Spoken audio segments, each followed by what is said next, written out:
Est-il préférable de prendre le visa LTR en Thaïlande ou le visa DTV? Je vais vous donner mon avis dans cet épisode de podcast. Épisode qui fait suite aux commentaires de Jean-Gouasse qui me demande « Bonjour Marc, je te suis depuis quelques temps à ma connaissance et grande surprise, tu n'as jamais parlé de la niche fiscale, terme mal choisi, du visa LTR en Thaïlande avec un patrimoine de quelques millions et des revenus passifs de source mondiale, pas de fiscalité thaï, une chance de t'entendre dire un mot là-dessus sans booker un coaching. Amicalement, Jean-Gouasse. » Alors, je crois que j'en avais déjà parlé, mais ça va être l'occasion de faire une petite mise à jour sur ce visa, donc LTR, Long Term Resident. Alors, c'est un visa de 10 ans, ok, pour venir vous installer en Thaïlande, ok. Alors, il y a 4 catégories, et voici les conditions pour avoir ce visa LTR, et je vais vous dire dans ma situation, si je suis éligible, et si ça peut m'intéresser. Première catégorie, c'est le LTR citoyen du monde fortuné, le Wealthy Global Citizens.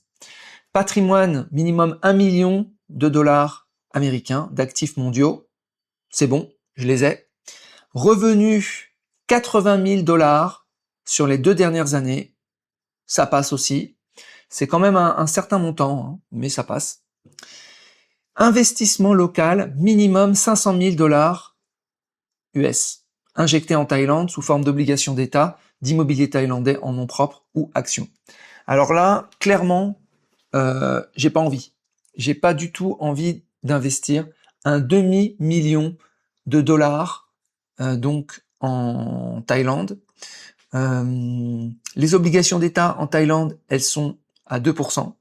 Voilà. Alors du fait que j'ai eu des déboires avec mon compte bancaire en Thaïlande qui a été gelé, etc., j'ai pas confiance en fait pour investir plus en Thaïlande. J'ai eu pas mal de problèmes aussi avec l'immobilier thaïlandais. Globalement, je suis assez content, mais c'est mitigé. Voilà. D'ailleurs, tu vois, j'ai investi 2 appartements en Thaïlande, mais je vais pas investir plus. Voilà. Donc, de toute façon, moi, je suis pas du tout fan des visas qu'on obtient en investissant des centaines de milliers de dollars. Parce qu'il faut bien comprendre que quand tu investis 500 000 dollars dans de l'immobilier, par exemple, tu vas payer des frais de transfert, etc. Donc, en fait, tu vas perdre des milliers d'euros, des milliers de dollars, en fait, en frais divers et variés.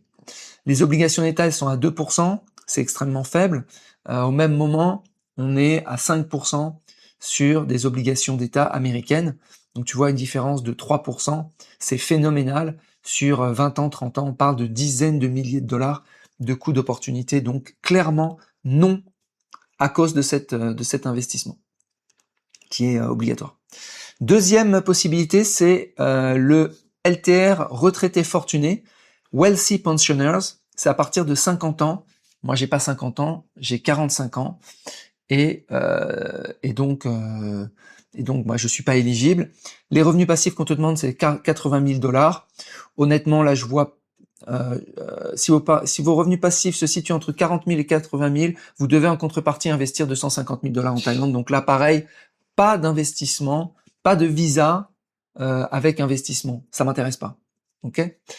Au-delà de ça, à partir de 50 ans, tu peux avoir le visa retraite, qui est très bon marché pour quelques centaines de dollars. Donc clairement, le visa retraite, pour moi, me semble beaucoup plus intéressant que le visa LTR, Wealthy Pensioners, c'est-à-dire retraité fortuné. Autre catégorie, professionnels travaillant depuis la Thaïlande, Work from Thailand. Donc là, je suis pas du tout éligible, il faut avoir un employeur qui est en Thaïlande, donc ça, c'est éliminé aussi. Et c'est pas tous les employeurs, c'est vraiment des employeurs qui affichent un chiffre d'affaires de plus de 50 millions de dollars par an sur les 3 dernières années, donc pas du tout éligible. Quatrième possibilité, professionnels hautement qualifiés, les highly skilled professionals. Revenu toujours c'est 80 000. Là, ils ont abaissé à 40 000 si vous avez un master en sciences, machin. Mais là, ça passe pas non plus du tout. La création de contenu ne fait pas partie des secteurs ciblés. Les secteurs ciblés, c'est automobile, électronique, digital, biotechnologie, médicale, secteurs de pointe, pas les secteurs de contenu gourgandinesque. Voilà, donc tu vois, ça passe pas du tout en fait, et même quand ça peut passer, le premier, en fait, il n'y a pas d'intérêt.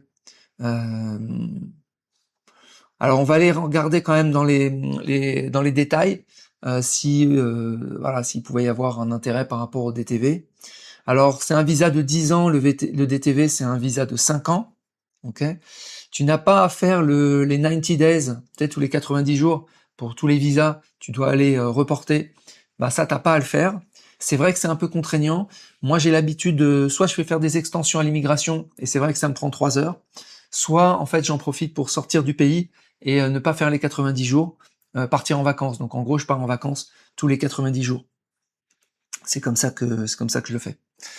Ensuite, alors exonération fiscale sur les revenus étrangers. Effectivement, donc là tu as mentionné que c'était une niche fiscale. Effectivement, c'est une niche fiscale très particulière en Thaïlande puisque il n'y a pas d'impôt sur les revenus étrangers, même si on les rapatrie en Thaïlande, uniquement dans le cadre du visa LTR. Tous les autres visas, y compris le visa DTV, si on ramène des revenus en Thaïlande, ils sont taxables en Thaïlande. Alors, moi, ça va pas vraiment m'impacter parce que, en fait, pour plein de raisons. D'abord parce que j'ai déjà des revenus en fait en Thaïlande qui sont les revenus immobiliers que je peux utiliser.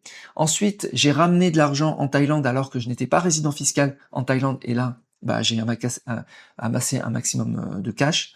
Et dernière possibilité, c'est que je peux ramener en Thaïlande non pas des revenus mais du capital. Et comme j'avais beaucoup de capital d'avant le 1er janvier 2024, en fait, bah, je suis pas taxable en Thaïlande là-dessus. Donc là aussi, je comprends que ça peut avoir des intérêts pour certains. Pour moi, ça n'a pas d'intérêt. Voilà. Droit au travail facilité si on a le Digital Work Permit, c'est-à-dire si on est employé par la boîte. Voilà. Donc, bon. Mais ça, c'est pas le LTR qui m'intéresse. Moi, le LTR qui pourrait m'intéresser, c'est le citoyen du monde fortuné. C'est uniquement celui-là. Ensuite, pour obtenir le LTR, c'est pas comme le DTV. Un DTV, tu fais en ligne, c'est très facile. Le LTR, on imagine qu'ils vont aller scruter un peu plus précisément et probablement que tu as besoin de passer par une agence.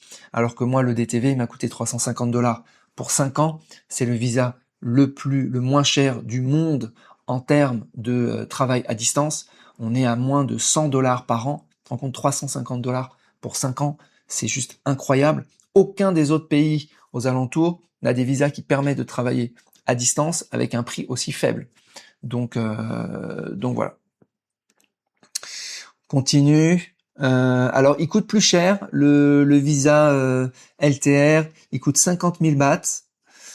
Donc, ça doit faire dans les 1300, 1400 $. Plus, j'imagine, des frais d'agence pour construire le dossier. Donc, à mon avis, c'est un peu plus cher quand même. Mais c'est pas très cher. Ok, c'est beaucoup moins cher qu'un visa Thai Elite. Ok. Qu'est-ce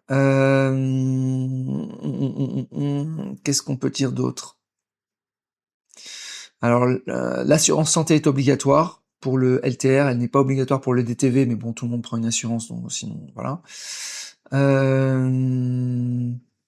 Donc, on doit rapporter à l'immigration seulement une fois par an et pas tous les 90 jours pour le LTR. Bon, ok. Et on peut avoir un compte bancaire sans problème avec le visa LTR. Okay, contrairement avec le visa DTV où on n'a pas de compte bancaire. Voilà. Et ça, je m'y suis fait. Hein. Honnêtement, je m'y suis fait. Voilà, il y a des solutions, mais elles sont un peu foireuses. Moreta, True Money. Alors Moreta, ils ont arrêté l'activité en Thaïlande. Ça fonctionnait bien, mais ils ont arrêté. True Money, ils te demandent de débloquer le compte, etc. Donc c'est tout un peu bordélique. Si tu veux, j'ai un peu lâché l'affaire avec la bureaucratie et l'administration en fait en Thaïlande. Donc voilà, je paye là où je peux payer avec mes cartes bancaires étrangères, je paye Visa, Mastercard. Et sinon après c'est du cash. Moi j'ai du cash en Thaïlande et puis j'ai mes revenus immobiliers en Thaïlande. Donc voilà. Donc voilà, si tu veux, pas d'intérêt pour moi, ce visa LTR, même si je comprends que pour certains, il peut y avoir un intérêt. Voilà, surtout sur la partie, effectivement, sur la partie fiscalité. Si on souhaite faire rentrer de l'argent en Thaïlande et que c'est de l'argent qui provient de revenus et qu'on n'a pas d'argent du capital et que. C'est-à-dire qu'il y a il y a beaucoup de moyens de contourner légalement, en fait, la fiscalité thaïlandaise. Il suffit de ramener du capital, il suffit de ramener de l'argent quand on arrive. Si on arrive et qu'on n'est pas résident fiscal, on arrive en fin d'année par exemple, on arrive en octobre, vous pouvez ramener tout le cash que vous voulez en Thaïlande. Il sera pas taxé en Thaïlande. Vous pouvez retirer, je sais pas, un max de. Et je pense par exemple au visa retraite. Hein. Vous arrivez en octobre. Prenez un exemple. Vous arrivez en octobre, septembre, octobre, en fin d'année avec un visa retraite, donc à 50 ans. Vous ouvrez votre compte bancaire. Vous faites un virement de 100 000 euros, 200 000 euros, vous dépensez 20 000 euros par an, vous avez 10 ans de cash, et vous allez être résident fiscal en Thaïlande, mais vous allez payer aucun impôt en Thaïlande, puisque vous avez ramené l'argent alors même que vous n'étiez pas résident fiscal en Thaïlande. Donc il y a pas mal d'astuces et de techniques comme ça qui fait qu'au final, il y a moyen de... C'est pas un avantage aussi important que ça au niveau du visa LTR, le fait de pouvoir ramener de l'argent et de ne pas être taxé. Bon, voilà. Écoute, c'est tout. Autre élément, dernier élément, c'est que j'ai le visa DTV. C'est-à-dire que j'étais pas au courant en fait que le visa LTR existait et j'avais déjà le visa DTV. Donc moi j'ai un visa DTV, je l'ai déjà utilisé donc pendant 2 ans, il me reste 3 ans en fait, et ça va m'amener quasiment en fait aux 50 ans. Ça va m'amener à 49 ans et quelques en fait. Donc derrière, je peux prendre un visa retraite ou refaire un DTV. On ne sait pas si les DTV sont renouvelables, on ne sait pas s'il existera ou c'est peut-être qu'il faut refaire un nouveau DTV si on souhaite continuer à travailler à distance. Voilà. Au passage, le LTR, il n'est pas mentionné qu'on peut travailler à distance avec un LTR. De la même manière, il n'est pas mentionné qu'on peut travailler à distance avec un visa taille élite. Et on a eu des condamnations de personnes qui ont simplement touché de la monétisation alors qu'ils étaient en taille élite. J'en avais parlé, il y a une Chinoise qui s'est fait expulser et son visa a totalement supprimé, simplement sur de la monétisation. Et donc le DTV permet un vrai travail à distance. Il est conçu pour ça en fait. Le LTR, je sais pas. Donc ça se trouve, je serais même dans l'illégalité en fait. Voilà, écoute, je vais rester avec mon DTV, que j'aime bien, surtout parce que c'est clean, je peux travailler à distance, je peux faire ma création de contenu, je peux faire mes vidéos, et on peut rien me reprocher. Voilà. Tant que c'est pas des business qui sont directement liés à la Thaïlande, évidemment. Voilà les amis, je vous souhaite une très bonne journée. N'oubliez pas de vous abonner au podcast audio et de venir sur le groupe Telegram pour pouvoir discuter de tous ces sujets. Par exemple ici, vous venez au rayon expatriation. Ciao.